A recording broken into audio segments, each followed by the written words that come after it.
BodyBags, where horror lies.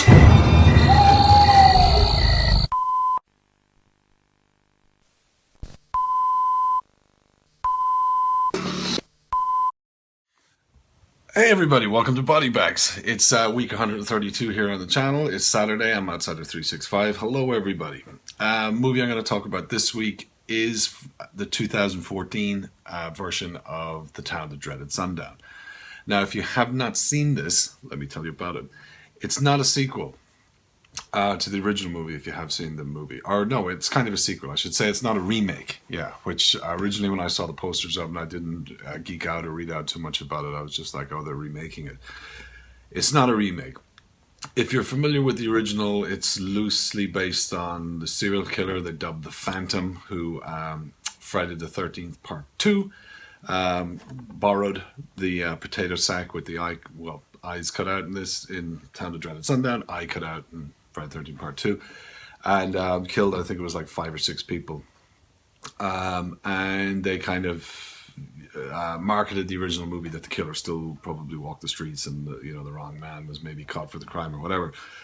So this movie is set 65 or 66 years after that. So it kind of, starts talking a bit about the movie at the start. It's kind of narrated, and they kind of said that there's a tradition in Texarkana where every year to kind of celebrate the movie or the fact that the movie made the town famous, that they show the original movie at drive-ins, and couples go up and at their cars and watch the movie, and it's like a tradition kind of thing. And this goes on, and there's religious groups who thinks it's wrong, and etc. So it's a continuation of the story. It's a movie about the original movie, if that makes sense. So we're filled in all that information at the start, and then I think it's Jamie, who's like the lead character. Her and her boyfriend kind of go away from the movie because she doesn't want to be watching it, and they're off in a secluded area in the car parked, date night, gonna make out, and they're talking about going to college and their careers and all this. And then out of the bushes comes the Phantom and kills her boyfriend, makes her watch, and she gets away and alerts the town people. And of course the police don't believe her. They're like, look, this is, well, if there is somebody doing this, they're just dressing up as the Phantom. It's the 65th or 66th anniversary of the killings and all this. And the killings go on. There's more couples and more young people are kind of slaughtered and knifed and gunned. Actually, he uses a gun to take his victims and stuff throughout the movie. And then she is trying to uncover the mystery of who he is. She goes, I think it's the son of the guy that made the original movie still lives in the town, and he had his suspicions of who the original Phantom was. And the killer could be his son or his grandson or this, that. And it kind of it's basically that this serial killer they thought was dead jumps up and killings start happening all over the place. There's sightings of him. And she's set to uncover the mystery of who he is. The pace of the movie is quite good. I really liked it. Soundtrack, I really, really liked it. There's a lot of those chase scenes and the score.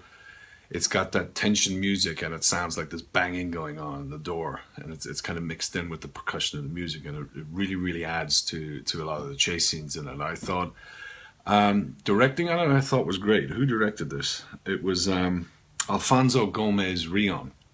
And visually this looks great, and a lot of the shots, the way it spins around, the way it follows people, the chase scenes, overhead shots, it's very, very well done. The direction of this, the camera work of this, really liked it. I liked the look of the Phantom in this too. It looked really, really cool. Casting I thought was great. The story, it was a good idea. Just for me, they tried to do this twist ending thing, and the ending for me just kind of I won't say it ruined the movie, because the movie is still good. I would watch it again, but the ending just I thought they could have come up with a better ending, or who the Phantom was, or it was just a bit like they had this really good movie, and just for me watching it seemed a bit like they didn't know how to end it, so they went, oh, what about this? Does that make sense? And it's like, well, it's an ending. Technical problems there, folks, but we're back. Yeah, to me it's an ending, but it wasn't particularly good, just I thought. But overall, I'd give the movie a thumbs up. I'd give the movie a thumbs up. When I heard that they were doing this, I was like, really thought this was going to get just messed up, or they were going to make it look too slick, or too that whole 90s horror kind of feel, that they were just going to try and 90-fy, or 90s-fy? Is that even a fucking word? The Town That Dreaded Sundown, and make it look all cool and this, but they didn't. I thought it stayed pretty good to the vibe, the feeling of the original, and as I said, I like the cast, like the direction, like the score, like the look of the killer, everything. Story was pretty good, dialogue was pretty good, was paced well. The camera work in this, I'll say it again, I really enjoyed the camera work, the way everything flows in this movie. It's a good package. I'll stop rambling. I'd recommend it. The Town That Dreaded Sundown, 2014. Gets my thumbs up.